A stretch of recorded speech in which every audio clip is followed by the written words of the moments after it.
2 থেকে 3 দিন হয়ে যাচ্ছে তোমাদের সাথে কোনো প্রকার ব্লগ ভিডিও শেয়ার করতে পারছিলাম না। কেন পারছিলাম না বলো তো? এতটাই অসুস্থ ছিলাম, 2 থেকে 3 দিন বিছানায় ছিলাম মা ছেলেতে। তাই জন্য আর তোমাদের সাথে ব্লগগুলো শেয়ার করা হয়নি। তো যাই হোক বন্ধুরা, গুড মর্নিং সবাইকে। কেমন আছো সবাই? আশা করছি রাধা মাধবের কৃপায় সবাই ভালো আছো। গত সন্ধ্যাতে বাবার বাড়ি এসেছিলাম, এসে সবার সাথে গল্প গুজব হই হুল্লোড়, সেগুলো আর তোমাদের সাথে শেয়ার করা হলো না। এখন বাজে ভোর 4:30। ঘুম থেকে উঠেছিলাম ওই ভোর 4টের সময়। উঠেই কিন্তু সবার প্রথমে ড্রেস চেঞ্জ করে নিলাম সবাই। আর নিশ্চয়ই বুঝতে পারছো, যেহেতু আজকে কার্তিক মাসের শেষ দিন, আমাদের বাড়িতে তো প্রত্যেক বছরই ভোর কীর্তন হয়, তো এবছরও কিন্তু হয়েছিল। তো আজকে যেহেতু লাস্ট দিন, তো তাই জন্য কিন্তু আমি এসেছি। এমনিতে তো মাসের মধ্যে একদিন আমি আসতে পারিনি ভোর কীর্তনে, তবে যেহেতু এই বছর মা নেই বাড়িতে, চেন্নাইয়ে গেছে বাবাকে ডক্টর দেখানোর জন্য ভাই সহকারে, সেই জন্য আর এই বছর ভেবেছিল ভোর কীর্তনটা আরও কিছুদিন পরে শেষ করবে, কিন্তু যেহেতু মা এখনও বাড়িতে আসেনি, অনেক দিন দেরি হয়ে যাবে, সেই জন্য মা বলেছিল ফোন করে যে কীর্তনটা শেষ করে নিতে। তো সেই জন্য এই যে আমাদের পাড়ার এই জেঠিমুনি প্রত্যেক দিনই কিন্তু গোপাল সেবা দিয়েছেন, তো আজকেও কিন্তু সেটার অন্যথা হয়নি। অনেকটাই ভোরবেলা চলে এসেছিল জেঠিমুনি, এসেই সবার প্রথমে কিন্তু গোপাল সেবা দিয়ে দিয়েছে, বাল্য সেবাটা। তারপর আমরাও তো উঠে গেছিলাম, উঠে সবাই ড্রেস চেঞ্জ করে নিয়েছিলাম।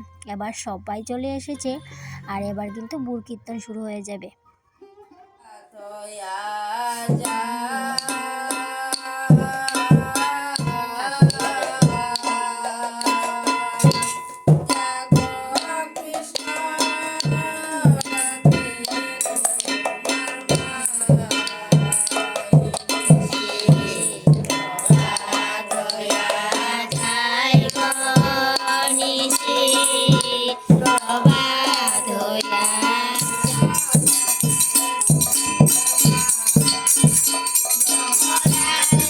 সবাই মিলে সকাল সকাল ঠান্ডার মধ্যে উঠে ভোরের গানগুলো গাইতে বেশ ভালোই লাগছিল। বাড়িতে থাকলে তো আর সেই সুযোগটা একদমই হতো না।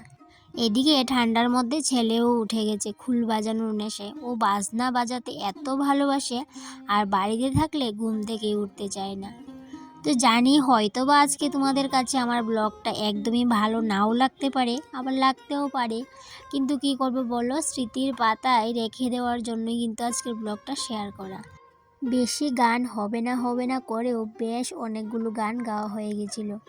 এদিকে সূর্য মামাও কিন্তু উঠে পড়েছে, আর অনেক বছর পর শিউলি ফুল তোলার সুযোগটাও কিন্তু আর হাতছাড়া একদমই করলাম না। কীর্তন শেষ করে দেখি গাছতলায় কিছুটা শিউলি ফুল পড়ে আছে, দেখে আর নিজেকে একদমই ধরে রাখতে পারলাম না। চট করেই কিন্তু সাজি খান হাতের কাছে না পেয়ে এই যে ছোট্ট একটা বল নিয়েই চলে গেলাম ফুলগুলো তুলতে। যেহেতু গাছটা বেশি বড় নয়, সেই জন্য কিন্তু বেশি ফুল পড়েনি গাছতলায়। শিউলি ফুলগুলো তুলতে তুলতে আজকে ছোটোবেলার কথা অনেকবার কিন্তু মনে পড়ছিল। ছোটোবেলায় এমন সাজি ভর্তি করে কিন্তু ফুল তুলতাম সকালবেলায়। তবে বিয়ের পর না, এর আগে থেকে অনেক বছর হয়েছে আমার আর শিউলি ফুল তোলা হয় না। ওই যে অন্য দিদিভাইদের ব্লগের মধ্যে দেখি যে তারা শিউলি ফুল তুলে, আমার এতটা ভালো লাগে, মনে হয় কি আমি তারা যখন ফুলগুলো তুলে আমার ইচ্ছে করে আমি গিয়ে তুলে ফেলি। তো যাই হোক, সেই ইচ্ছেটাও পূরণ হয়ে গেল। তবে যদি আরও বেশি করে শিউলি ফুল তুলতে পারতাম আরও অনেকটাই ভালো লাগতো। এদিকে বাকি ফুলগুলোও তুলে নিচ্ছিলাম। যেহেতু শীতের সকাল, বেশি ফুল ফুটেনি, তাই জন্য যে কটাই ফুটেছে সেই কটাই তুলে নিচ্ছিলাম। তো যাদের বাড়ির সাথে দাঁড়িয়ে ফুলগুলো তুলছিলাম তাদের বাড়িতে একটা ডগ আছে, যাকেই দেখে এত চিৎকার শুরু করে কি বলবো তোমাদের, এক্ষুনি তোমাদের সাথে শেয়ার করব। দেখবি কি চিৎকার করে আমাকে দেখে।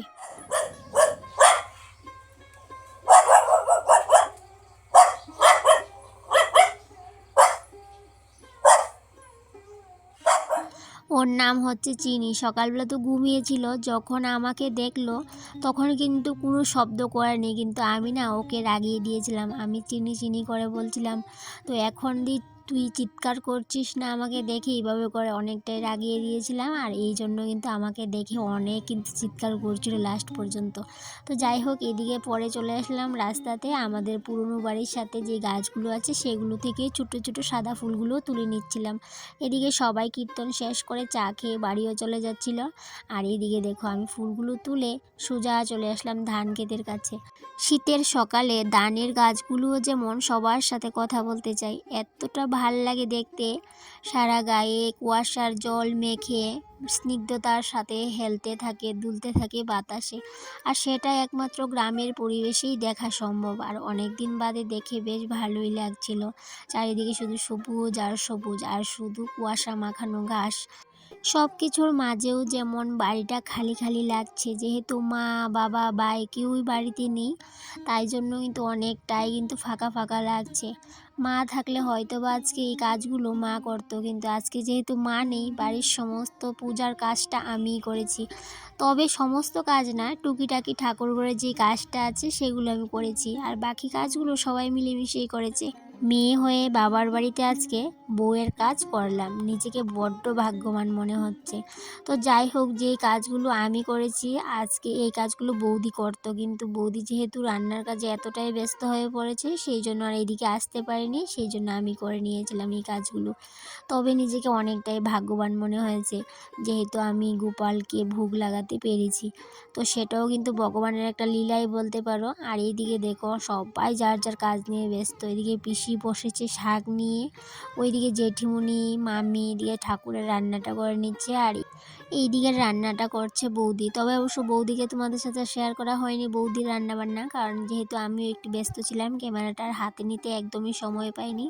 আর এইদিকে ঠাকুরের রান্নাটা জেঠিমুনি আর মামি মিলে যেহেতু করছে, সেটা তোমাদের সাথে এক ফাঁকে কিন্তু আমি শেয়ার মানে ক্যামেরাবন্দি করে নিতে পেরেছিলাম, তাই জন্য তোমাদের সাথে শেয়ারও করতে পেরেছিলাম। তারপর এদিকে চলে আসলাম স্নান করে ঠাকুর ঘরে।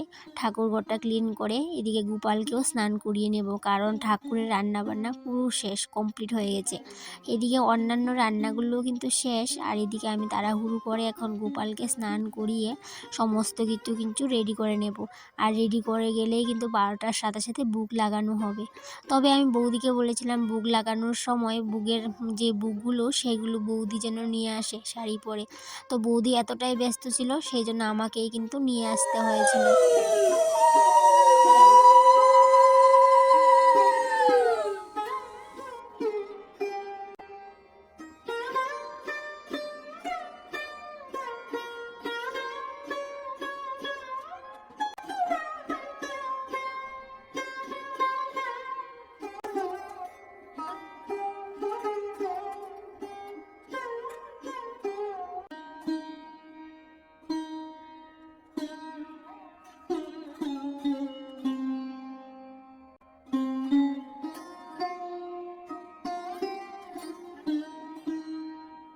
এদিকে ঠিক সময় মতো ভোগ লাগানো হয়ে গেছে। এখন জেঠিমনি করবে গীতা পাঠ, তো সবাই মিলে গীতা পাঠ শুনবো। তারপরে শুরু হবে কীর্তন, ভোগ আরতি হবে, খুব সুন্দর সুন্দর গান করা হবে। তো সবাই মিলে অনেক অনেক আনন্দ করেছিলাম, গান গাওয়া হয়েছিল, সবাই প্রচুর আনন্দ করেছে। তবে মাকে সবাই মিস করেছে, মাকে বাবাকে সবাই মিস করেছে।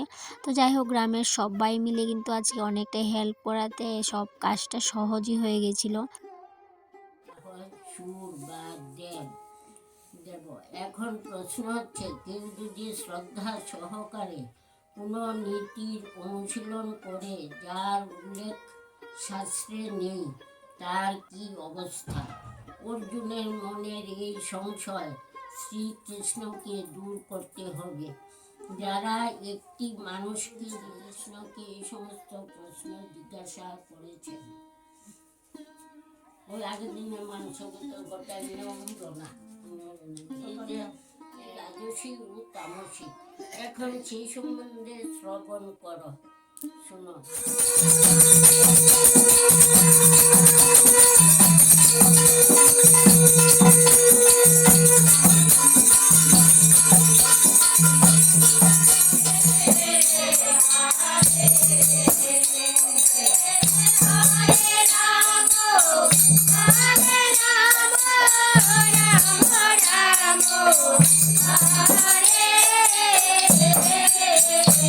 Hare